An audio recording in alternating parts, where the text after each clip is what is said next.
welcome back to my channel, or welcome. So I am currently engaged to a man in the Navy, so in the military. If you guys have been following my journey, you know we've been together for a while. I posted videos of when he left to boot camp, when he first left, you know, abroad, because right now he's by Saudi Arabia. So if you guys want to catch on to all of that, I'll link the videos down below. But this video specifically, as you read in the title, is how to do the beginning steps to planning a military wedding. Okay, so just a little background if you guys don't want to watch the other videos.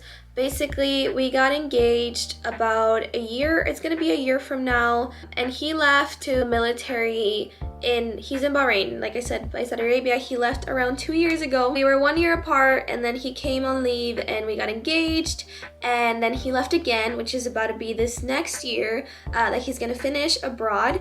And when we got engaged at the beginning, we rushed everything, since you know you never know how things are going to be in the military. So right away, what we personally did is we took our engagement pictures, which I would highly recommend, because I know it's a lot and I know it's stressful to do it right away.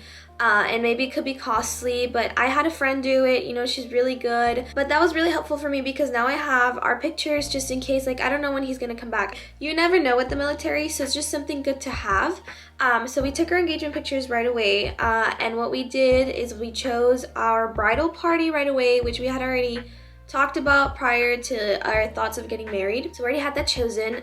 We chose our maid of honors, our best man, and we wanted to ask them together and in person, because that's just something you don't get back. And I think when you first get engaged, if he's on deployment and if he's on leave, like my fiance was, I think it's important to choose what it is that you really want to do together at the beginning. Obviously, you can't do everything. Maybe you can look at venues really fast if you have time, but it's just important to enjoy those little things that you get to do together, because once we did all that, we took our engagement pictures, we chose our bridesmaids, we chose our maid of honors, and we kind of spent some time with each other thinking of how we want the wedding to be. We right away did a guest list, at least a rough draft. We right away started thinking of what we would want to the wedding, what day, how it would work, when he could take leave again, all of these ideas. And it was really stressful. It was really stressful times, but it's good to do that when you guys are face to face, because as soon as he left, obviously it's hard to choose a date in the military. You kind of have to pray and hope that you get a day that won't be moved. And it does become hard. Like, I had to go see the venues by myself. I went with my parents and I went with my maid of honor.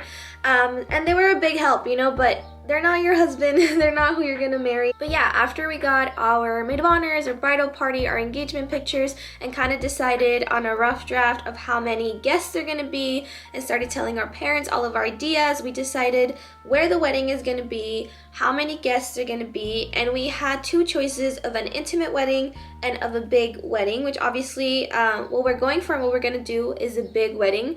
But I would say having an option for the intimate wedding and an intimate guest list is very important when in the military, because you truly never know if you're gonna be able to do the big wedding. But I got really lucky that we're gonna be after his year is over in a couple months in Bahrain, he's going to be able to come back to the States. So I got really lucky that we're going to be able to be together in the States. But that doesn't happen to everybody. You know, a lot of people stay abroad. A lot of people, maybe they come back to the States, but you can't see them. Maybe they're on a ship. It depends on what branch and what your husband or wife is doing. But since I got lucky enough for him to come back to the States, we have planned to get married legally first in July, so that we can get married and we can, you know, have a house together, because military is very by paper, you know, by the book type of thing. And that way we're gonna get married in July, which is in a couple months from now, legally, right? And then from there, we're gonna have our big wedding of 2023. I don't want to reveal the date yet, because I haven't told my family or anyone yet, and that's gonna work out for me because I can move with him wherever he's gonna go, and we're legally married. We now can live together. We now can, you know, he gets paid as a married couple, which is really important, especially when planning a wedding. I would really recommend getting legally married first. Right now what we're focused on, since it's a year apart, I want to obviously start looking. We already have our venue. I just need to sign the contract and book it for real, which I'll probably do today, so that's exciting news. And from there, honestly, I've had a lot of breakdowns because it is hard to plan a wedding by yourself. You know, we do FaceTime, but he's 9-hour difference, so whenever I wake up, we get to talk for like 2 hours if he's not too tired. And then I kind of just bombard him with everything that's going on, like the contracts I need to sign, the catering, and the flowers, and these days, and our honeymoon, and the bachelorette, like all of these ideas that I have. So it's very complicated to kind of communicate without feeling overwhelmed of everything you need to do. But luckily enough, he's gonna come back and I'll be able to be with him, which I would strongly recommend. Let's say he's deployed, but you guys have the ability to see each other every now and then. Maybe you can visit him or vice versa. I would really recommend that because it is really tough to do it all by yourself. It's really tough. First of all, you know, I've never been married. I've never done this before. And my parents, we're Mexicans. We're from Mexico. So obviously all in the military, everything in the Navy, it's all really new to all of us. So as I learn, I teach my parents, and then I try to do the wedding all by myself. And you know, it is overwhelming. So I think having a bridal party, having a maid of honor that really is there for you is going to be really important. I chose 2 maid of honors because I really thought I needed the help. If you just need 1 maid of honor, if you just need 4 friends that are going to be there for you all the time, you just need to choose people that are going to be there for you, because your husband, sadly, he's not gonna be able to be there for you. He's gonna want to, you know, and yes, he'll provide and everything, but he's not gonna be there for you physically. So it is really hard. You do need a shoulder to lean on. You do need someone to tell you like it's gonna be okay, because it gets stressful, you know, dealing with 2 sides of the family and just all this planning that you've never done, and you're doing it by yourself. And I know the military is constantly changing, so I know things can get tough, and things have gotten tough for me. It's not easy, but as long as you guys keep communication, and as you guys know exactly what you want and what you're willing to sacrifice and what you're not willing to sacrifice, that's extremely important that you guys have that talk of, okay, I'm obviously giving up a lot because we're gonna move wherever he goes, right? But there's certain things I'm not willing to give up, like a big wedding, or like I want my parents there, I want my family there, like I don't just want a civil wedding, you know? Like you guys need to decide what you're willing to give up, what you're not willing to give up, and you guys need to compromise. And it's not going to be easy, but I mean, you're getting married, you know, it's not a little thing. But it's good to find little things that you'll enjoy in the process. Like, for example, whenever he comes back in July, we're finally gonna get legally married, you know, and we're gonna be able to maybe see the venues and like look at flowers or look at his ring. Like just those little things that we're gonna be able to do together is very important to look forward to, because if not, you can get caught up. And for me personally, I've just felt really lonely because you're planning a wedding and it's this idea of you and him together, but he's not here, you know, he's not here physically.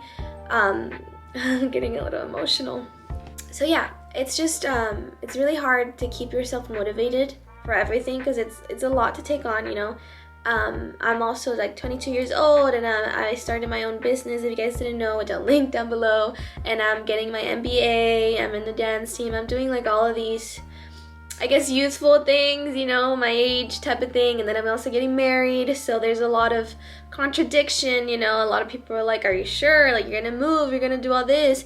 And it's already a scary step to take, whether you're 22 years old or whether you're 50 years old. It doesn't matter the age. Marriage is a little scary, you know. It's a big commitment, and it should be scary because you're gonna be with them for the rest of your life. Especially when you're deployed, and myself, when you're young and when you're just doing this for the first time, you're kind of, you know, going out in the world, doing everything for the first time, just throwing in risk. Taking risks is always going to be scary. So just surround yourself with people who support you. You know, at the beginning, my family wasn't the most supportive because it's hard to deal with, you know, it's hard to understand, it's hard to digest.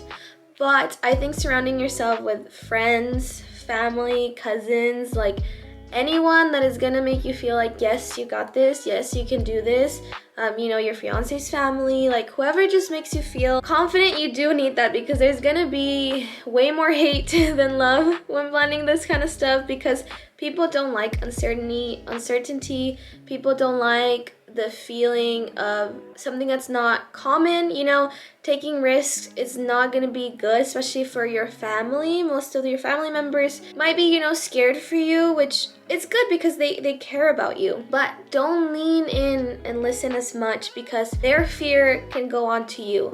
And I'm just talking about my experience. I guess this is not like a how to plan your wedding step by step. But I just really thought you guys should know, like, if you feel this way, it's normal, you know, it's okay to be scared. It's okay if your family is against it. Like, someone's always gonna have an opinion. And as long as you and your fiance are happy and have a plan and he makes you feel better, you guys are gonna be okay. You know, all I'm trying to say is, at least for my personal experience, it's been really hard to deal with people that aren't from the military, like no military background, no military experience, and obviously all of my family that cares so much about me. You know, they just make me think of like every possibility, like, oh, this could happen, like, what are you gonna do with your business, what are you gonna do with this? And if you sit there and think about it, it's really scary. You know, it feels like the world is gonna end, but I just want to remind you, the world is not gonna end. You're gonna be fine. It sounds scary right now, but it's gonna be okay. You know, life goes on. You guys will figure it out. It won't be the end of the world.